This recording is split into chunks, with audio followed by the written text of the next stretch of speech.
Performance firewall block and our small dryer and package. Notice how we put it over under the fender to hide everything.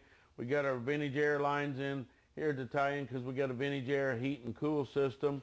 We'll actually pull these lines off now that we got them test fitted and chrome them like this. We can actually chrome the ends without getting the rubber hose. Notice how nice we got it all hid.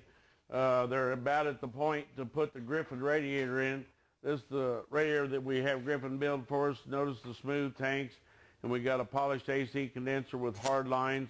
We actually, on the core support, we boxed it in on both sides.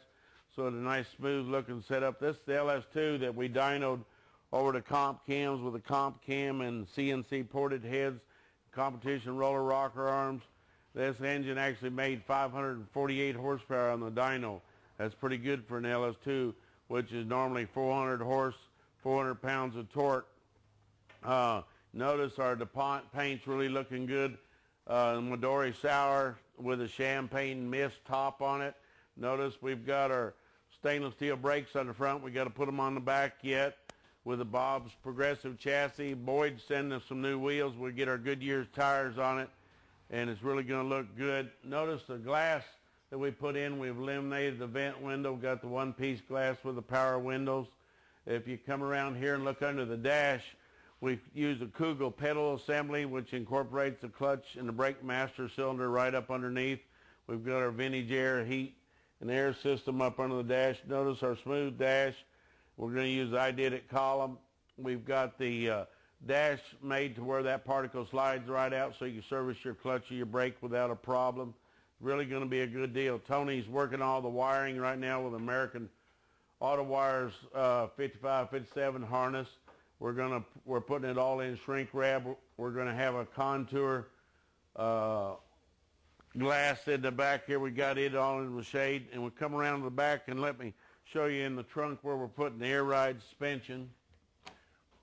We're going to probably build a shelf where we can put the battery and the air ride up underneath here. Notice here how we actually smoothed and filled in all the panels because we think we leave that painted to show off the paint. Notice how the drip rail, how we filled it all in.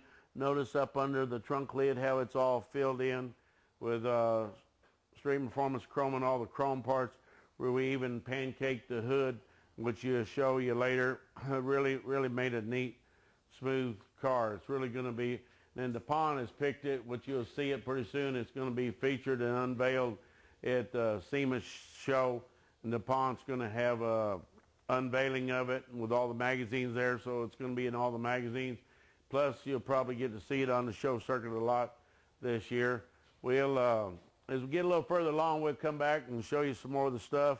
One of our next projects we want to show you over here behind the 57 is a C4 Corvette front and rear end on a SR3 Motorsport going in a Corvette, and it's getting the LS1 with a 6-speed, and so we'll have this on the web and show you some projects too. Checking in on our 57 project. We're sure coming along good now. Notice how good this is looking underneath, how we pancaked the hood to match the trunk you've seen earlier. We've got of course the LS2 in there looking good, but it won't be long. We're going to have the LS7 and we'll be able to just about ready to go to interior. Notice we've got a lot of chrome on it. Tony's just about putting the headlights in it and stuff. Around here's a Griffin radiator, and we got a billet fan from Billet City, and then we made this bracket. We're going to offer this bracket, and we'll be able to offer this with our cross flow radiator that we offer from Griffin. Notice we're getting some chrome on the back of the car now. It's starting to look more like a 57 all the time. Really going to be a nice project here. We're in the stage of chroming the bumpers right now. We actually took and welded all the bumper bolts up to where you won't see no heads of the bumper bolts. Tony just about got the wiring done. We're running all the wiring through the console from the front to the back, so there won't be no wires we got shown anywhere along the car. Using American Auto Wire's harness to wire all the tail lights and headlights. He's got the Dakota Digital dash just about ready to go in. Really going to be a neat package. Stay tuned and we'll show you some more as we get along. Going to have our Boyd wheels real soon. They shipped them the other day, so we get our Goodyear tires on it, and the car really changed the appearance on it then.